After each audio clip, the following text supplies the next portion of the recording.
Hello and welcome to another episode of the Eat, Move, Win and the Musings of a Bullshit Queenager podcast. Today we have the very beautiful MT.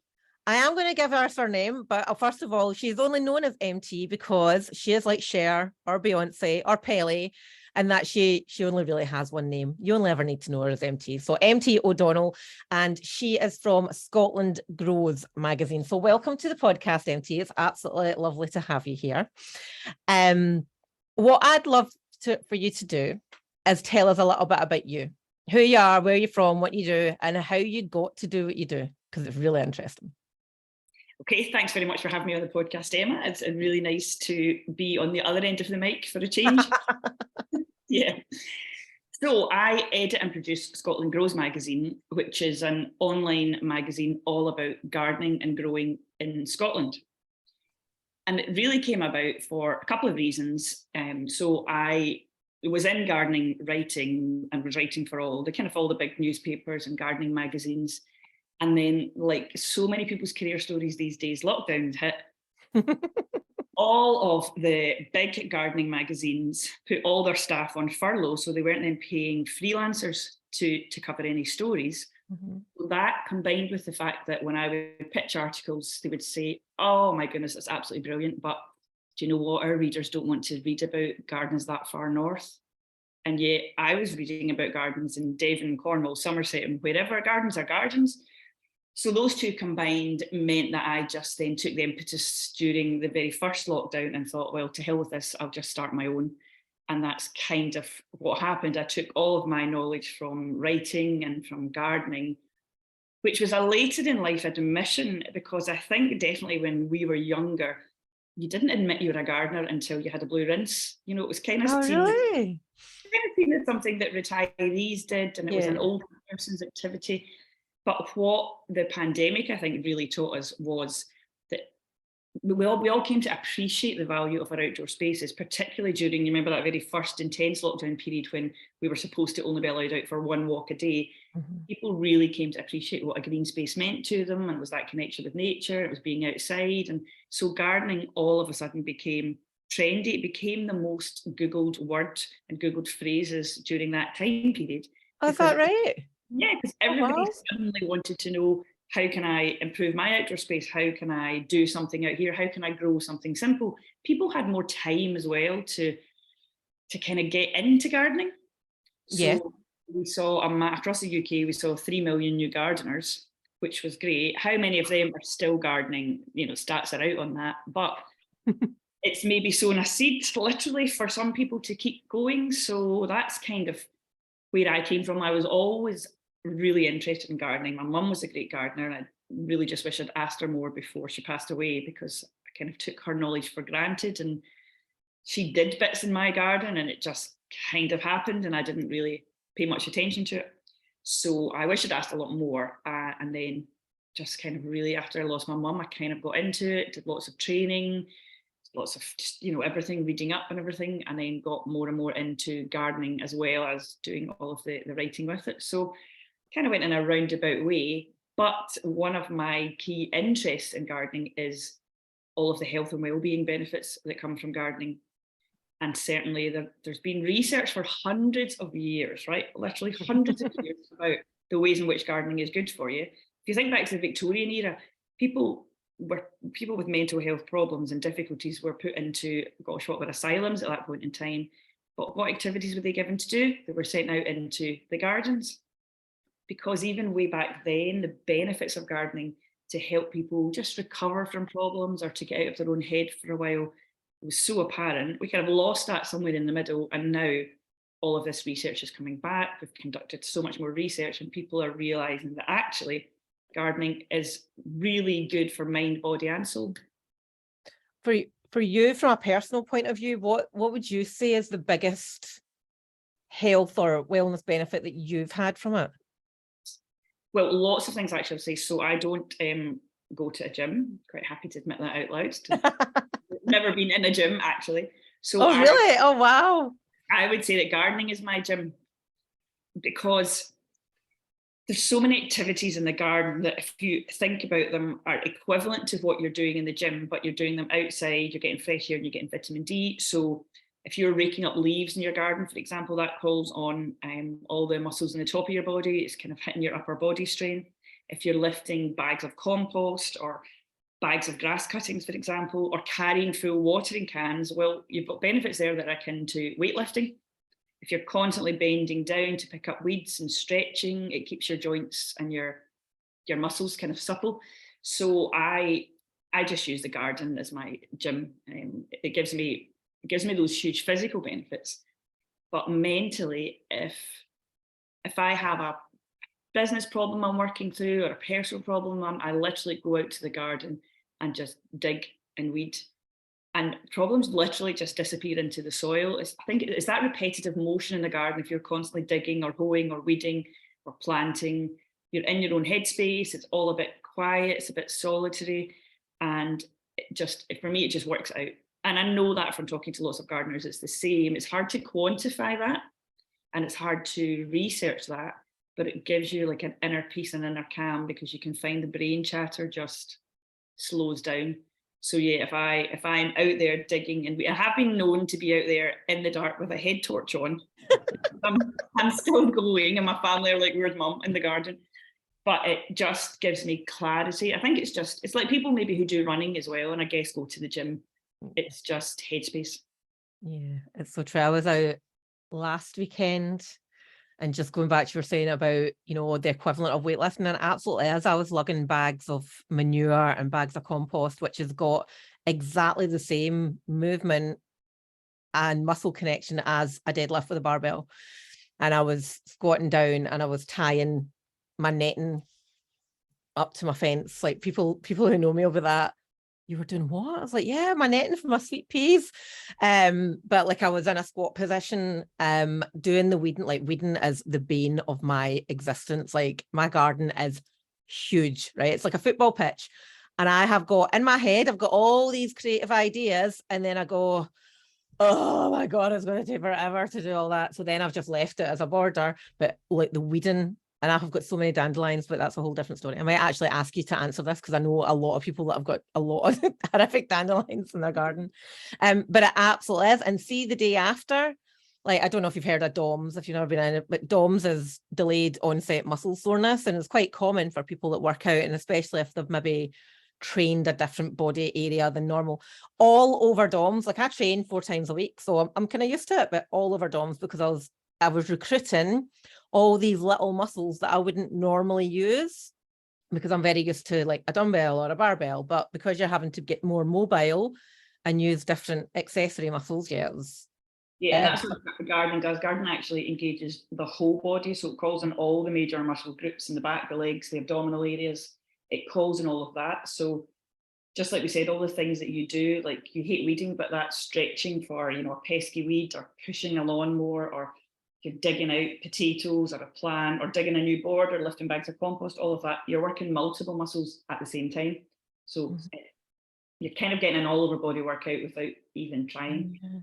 It's one of those things that we talk, like one of my foundational things when I'm working with clients is about increasing overall movement and activity and keeping mobile. Like I work with women over 40. So it's, as we get older, it's being mobile and agile is one of the things that we take for granted in our kind of younger years.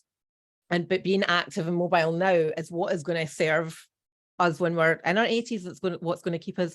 And gardening is one of those things that I like walking, gardening, just keeping busy and moving is so powerful. Gardening is classed as moderate intensity level exercise, and loads of studies like the Centres for Disease Control and Prevention did a big study, and they worked out that if you take kind of 2.5 hours of gardening each week, just bring it into your regular routine, that can reduce all your kind of factors for obesity, high blood pressure, type 2 diabetes, osteoporosis, heart stroke, all of that. So it's great. Regular energetic gardening, I mean, that's energetic, it's pushing a lawnmower, pushing a wheelbarrow about, but it's said to provide the same positive health benefits as something like jogging or swimming. But the best thing about gardening is that, unlike an hour on the treadmill, so studies from Kansas State University found out that participants said it didn't feel like exercise, because it wasn't like they were physically going to do an exercise. It just became apparent that they were exercising as they were in the garden. And so what the study found was that adults are less likely to give up the physical kind of aspects of gardening than they are if they go to a gym or if they maybe take up a sport and don't stick with it.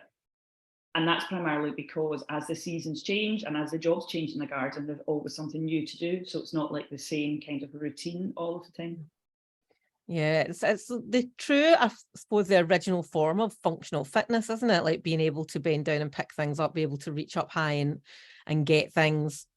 So yeah, it is such a powerful thing. And if any, I can completely agree, the intensity level that day of weeding, I was absolutely exhausted at the end of it. I was like, oh my God. But and I bet you slept better as well. I did, but I did then also had hundreds of scars all over my hands. But up your arms and everywhere. as you do, you know, you're never going to have lovely nails if you're in the garden a lot, are you, I suppose? And so what's in your garden then, apart from dandelions? Weeds, a lot of weeds. So I've got a lovely pear tree. I've got a lovely other tree that looks like a cherry blossom, but isn't a cherry blossom. I have got some red hot pokers, which I really don't love them. I inherited them. I don't love them. They just kind of like sprout up, die, sprout up, die. Got some sweet peas. Got my hydrangeas that haven't done anything. I've got a wee bit of wildflowers, lavender. There's some shrubby things. My dad keeps giving me things and they're just shrubs. They've got names, just shrubs. And I've got a couple of roses. Oh, you've got a nice selection there. But I don't have any rhyme or reason as to it. Like I see your online magazine, I see my mum's home and garden, and see my dad's garden magazines, and I'm like, oh, that's a really lovely idea. And I'd really love to have some planters and do some veg and stuff like that. But then I'm like, oh, it's just fitting it all in. But it's not that. It doesn't seem to be that hard. And I suppose that was one of the things I wanted to ask you, is like people who maybe don't garden, right, just now, or they potter. Mm-hmm. What are the best tips that you can give a beginner?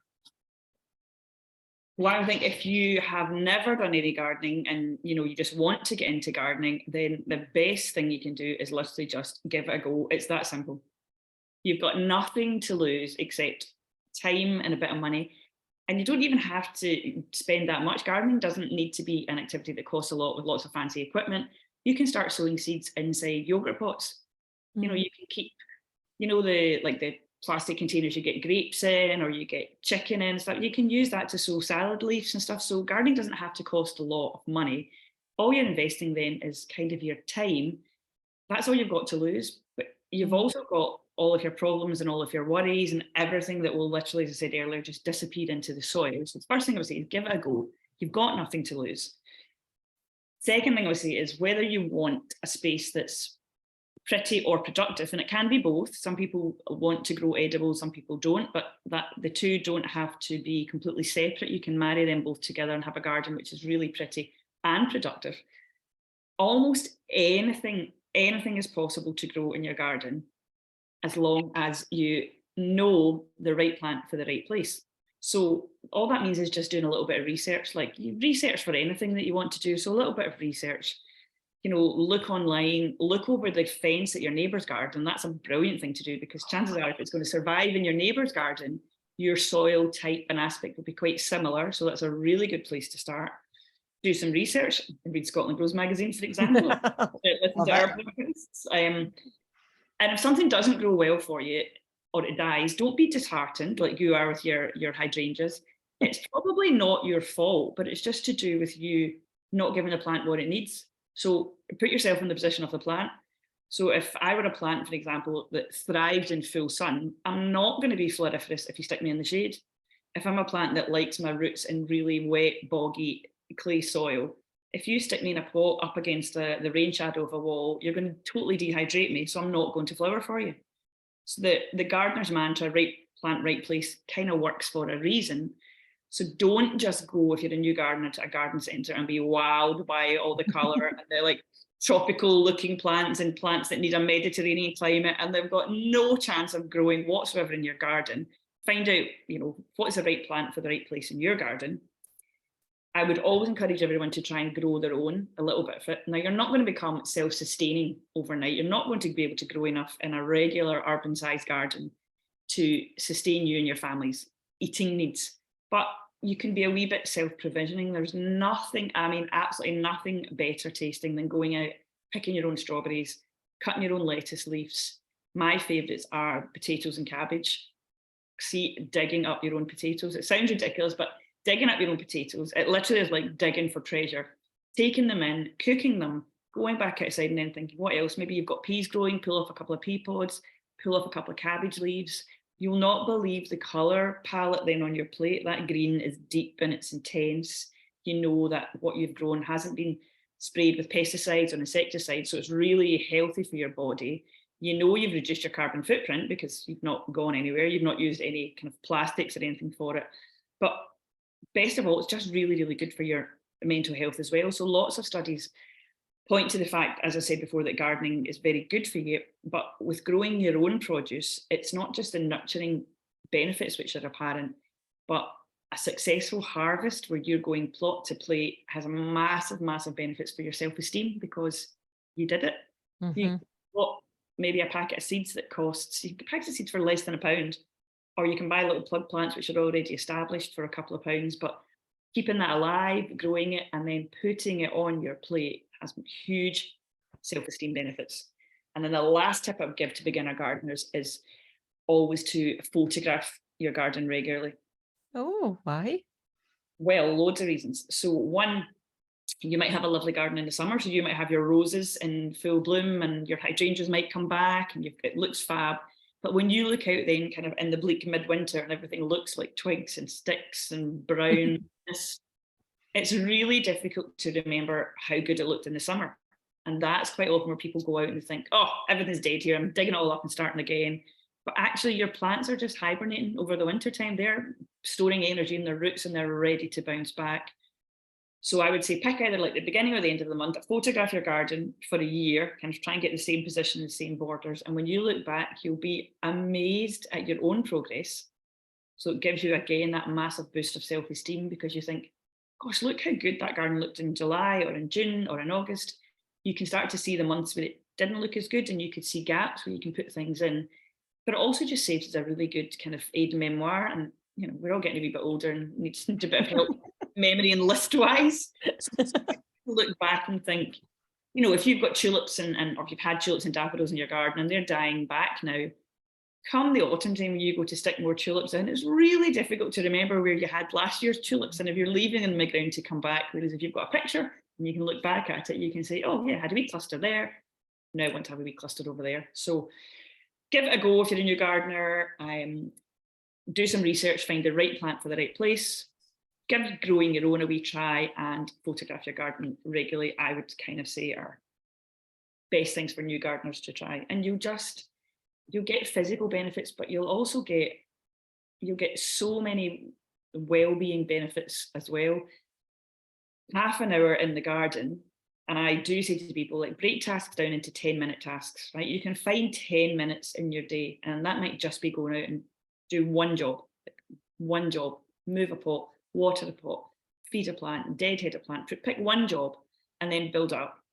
Right? So it's quite easy, just be really focused if you're finding it kind of overwhelming. If you look out and you think my garden's horrific, break it down, build your 10 minutes up to kind of half an hour spent on the garden or the allotment can really reduce stress, it can improve mood, it can help with symptoms of anxiety and depression because it's levels of the stress hormone cortisol, which reduce after half an hour out in the garden. And all of that studies are in the mental health journal where you can find kind of all this information.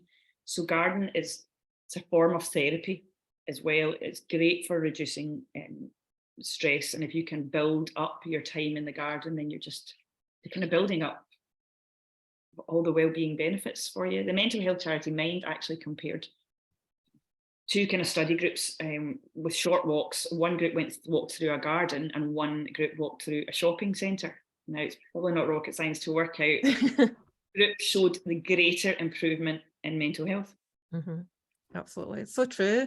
Like, I find myself, if I'm not starting work till a little bit later, I'll go at once my wee boy's at school, the dog's walked, I'll just go and sit in the garden with a cup of tea and just sit. And, you know, we've got magpies and crows and seagulls with every other coastal town, but just listening and looking at, you know, the plants and hearing the birds, and it is so soothing. It's just lovely to get out. And one of the, like, I used to, before we moved down to Troon, we lived in a 1-bedroom flat in Glasgow, and that was the one thing that I was like, I can't stay here long term. I need a garden. I just need an outdoor space to be able to focus on nothing at times. Gardening teaches you to slow down. Exactly as you're saying, you're going out and you're just freeing your thoughts, having a cup of tea, listening to the sound of nature. It teaches you to slow down. It teaches you to have patience. If you are growing your own or growing things in your garden, you can't really speed that process up very much unless you're gardening in a greenhouse or a polytunnel or something. You have to let things go at nature's pace. So gardening is a great way to connect you to kind of the rhythm of life and the rhythm of nature. So it's just, I know I can wax on lyrical for like hours here, but even people who don't have a garden, if you don't have a garden at all, just having plants in your house can have similar effects. So if you're in an office space and you've got plants around you on your desk, studies show that looking at my massive cheese plant that's it's got a bit of a jungle over there. Yeah, well, having plants in the workspace and around you, it's thought with those houseplants, it can reduce blood pressure, it can slow your heart rate. It's just that connection with nature again. It's looking at something green. There's loads and loads of Japanese, Korean studies on this where they've measured those changes taking place in the workplace. Obviously, they're trying to maximize productivity, so they fill their workplaces with plants. But yeah, if you don't have a garden, it's still easy to bring the outdoors in. Just surround yourself with plants. You can grow like microgreens on your windowsill. You can plant like little peas on your windowsill. They grow into pea shoots. You can stick garlic cloves into some soil in a wee pot on your windowsill. So that's what I do. I have on a windowsill constantly all year round, just garlic bulbs. Just, you know, you break up your garlic bulb, put a clove in some soil. I put some pea seeds in it as well, just like dry pea seeds. And they grow, and then it means every day I've got pea shoots and garlic greens to chop and put into soups, salads, normally my scrambled eggs, everything. And those microgreens give you this massive, massive boost of nutrients. But also, you're growing something that you can eat right on your windowsill, and it takes nothing more than sticking it in the soil and remembering to water it every couple of days. And you've just got a fresh green supply on your windowsill, which is lovely. No, that's lovely. It is really nice. Something had popped into my head there and then it completely vanished. Oh yeah, that's what I was going back to mental health benefits. And one of the things I get bombarded with quite a lot through my social medias and a lot of my audience, well, as like, you know, this element of mindfulness and meditation, and, you know, and that can feel quite scary. It can feel quite a big shift for people, or journaling. But going back to what you're saying about gardening is actually a form of meditation.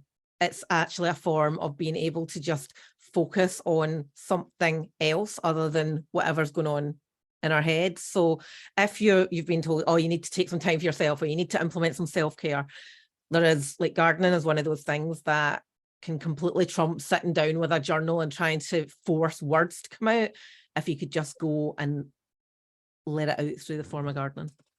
Yeah, so the kind of attention that we give to the garden when we're gardening is called fascination. And it's non-goal orientated, it's that effortless concentration, and it leads to total immersion. So if you think about, if you go out in the garden to do a task, I bet you've completely lost time as well. One job leads to another job, leads to another job, and that's how you're going to build up time in the garden. But you get fully immersed in that task. If you're mowing a lawn, you don't stop halfway through it. You keep going till that task finishes, because you get almost immersed in the task. If you're planting things, so mine is weeding. When I'm up and down the borders and I'm weeding, I just lose all track of time. I get completely immersed in the task. before I know it, I've been out in the garden for 2 hours, but it's helped to clear my mind and it's improved my mood. Mm-hmm. That's amazing. Right, so tell us about Scotland Grows. Well, as I said, there wasn't really much advice out there for people growing in a more northerly climate, and that's not just in Scotland. There's loads of readers from the north of England and from loads of American and European readers, because their climate's quite similar to Scotland, just where we are kind of on the latitudes and stuff. So yeah, the magazine is just full of advice for getting out into the garden, growing your own. So always articles about growing fruit, veg, herbs, always stuff about what's in bloom at this particular time of year, jobs you should be doing, all of that kind of thing. There are 16 columnists who write for the magazine, and they are all gardening in Scotland, and they're all situated the length and breadth of the country. So it's not area specific. You know, one of our writers, for example, was from Shetland, and she was always like, well, if it can grow in Shetland, and it can grow where the trees are horizontal, it can grow anywhere, gardens from the East Coast, West Coast, from all over. And they all write about their kind of specific areas of expertise in the garden and what's growing well in their garden. So it's really good to just kind of show people not just what should grow well in Scotland, but what actually is growing well in Scotland. And there are always articles about kind of health and well-being benefits, and there's always a community focus. So people who have come together as gardeners to do good in their community. And that's a great way if you're a beginner and you're scared of gardening, or you think, like you said at the top, I kill everything. Joining a community gardening group is brilliant, because you don't need an awful lot of knowledge to join. If everyone has just a tiny bit of knowledge, you're joining into this group, and all of those tiny wee bits join up, and before you know it, you know, you're doing something really nice in your own community space. But also it brings in that huge socialization aspect of gardening. Gardeners love to chat. They love to talk about flowers and plants and, oh, how big's yours growing, and did you pinch it out? Mine. So joining a community gardening group is a great way to socialise through gardening, to learn as you're going. And there's loads of studies now that say that gardening can stave off cognitive decline as well. Mm-hmm. So gardeners are the least likely to end up with kind of dementia-like symptoms, because we're always learning with gardening. There's no one in the world knows everything there is to know about this topic, this subject. You can't possibly, because there are so many climates and time zones and everything across the world that things grow differently. So gardeners are always learning. If you think about someone gave you a packet of seeds, the first thing you're going to do is you're going to read the back. So you've always got to have that element of knowledge and learning and thinking what's possible in my situation and my conditions. So community gardening is great for that, because people swap seeds, they swap plants, they swap knowledge, and you can very quickly see the fruits of your labour almost, because there's been, you know, safety in numbers, a lot of you getting involved in a project. So I'm involved in a local community gardening project as well, and I love it, because we do so much good in our area just in terms of brightening the place. Yeah. And people comment constantly about the work that the community gardening group do for 1 hour a week, but there's like between 20 or 25 of us turn up every week for 1 hour. That's a lot of work getting done. 1 hour of gardening, and then 1 hour of, you know, tea, coffees and general chat. So it's, and planning and stuff. So it's lovely. It's a really great. That's brilliant. People think of gardening as a solitary activity, but actually it can be, and it can be when you want it to be, but it can also be a really great socialization activity and can really bring people together. And I think in the past few years, that's massively what's happened. Yeah. Yeah, there's definitely been this uplifting need for connection and community, isn't there? So give us your social media handles and things and how people can find you. Well, everything is at Scotland Grows online. So that's easy. Yeah, everything is so Instagram and Twitter is at Scotland Grows, and Facebook and LinkedIn it's at Scotland Grows Magazine, and there's a website online, scotlandgrowsmagazine.com, where even if you're not subscribed to receive the magazine, you can go online, and there's loads of help there for growing anything and things that grow well in Scotland and lots of things. So all of that information is online, and people can literally just. Is there any articles on how to get rid of these horrific dandelions in my lawn, but then I'm having the whole crisis, because what was I read the other day about how actually we want dandelions because they're actually a really good productive plant and they help the bees and the birds. And I'm now going with I'll just leave the dandelions there because they're doing good. So they are. So what is a weed? A weed is just a plant in the wrong place. So we, as a society, as we've all have decided, we don't want that plant near. Dandelions actually used to be in gardens as regular plants, and somewhere along the line we decided we didn't want dandelions anymore. But yeah, they are one of the first plants that bees coming out and pollinators coming out of hibernation will go for. They're one of the things that give them their kind of first early source of pollen. So they are really good. I'm going to keep my dandelions. I'm going to go and talk to my dandelions and tell them how much I love them and how much I'm grateful for them. Yeah, oh gosh, when we did an article, maybe it was the February issue, all about kind of the history of dandelions and how they used to be really valued as a plant. They're used hugely in Chinese medicine and alternative medicines because they've got loads and loads of medicinal properties. But yeah, you look out your lawn and don't look out and think that's a weed. Just think, wow, I've got a lawn full of beautiful yellow flowers. How natural is that? Yeah. Oh, they're so powerful. I love them. Right. That's what I'm going to do then. Thank you. All righty. So thank you ever so much, MT. That was really interesting. As I said to you before we went live, we've got in my family, we've got quite a lot of gardeners. In fact, even my grandpa, who was the head gardener at Clane, his dad was a gardener as well. So it hasn't actually got to me. Everybody else has got the skills. Yes, I love doing it. I just don't seem to get the results, but I do enjoy the actual getting in and doing this stuff. But it's a bit like people who want to take up running. The hardest thing to do is to put your trainers on, isn't it? And to take that first step out the door. And gardening can be the same. People can look out at a space that they think it doesn't look nice and think, I just have no idea where to start. But once you actually realise that you're going to get so many physical, mental and well-being benefits from doing it, while at the same time making your space look pretty or productive, it's kind of worth putting those wellies on and taking that step over the doorstep. I think one of the biggest learnings that I ever had about gardening is that it's never finished. So don't ever say when this is done, because it will never, ever be done, ever. As long as you live. Plants die, plants evolve. Sometimes plants will get too big for your space, so that's not done because you need to. And sometimes plants die. We have, sometimes really harsh winters. I've lost a couple of shrubs this winter that have been in my garden for years. There's absolutely no reason why they should have died because they're hardy, but they did because just depending on our winters here, and we have to realise we are gardening in Scotland. That doesn't make it impossible. It makes it challenging, but it also makes it a wonderful opportunity to actually do what we can do with our climate.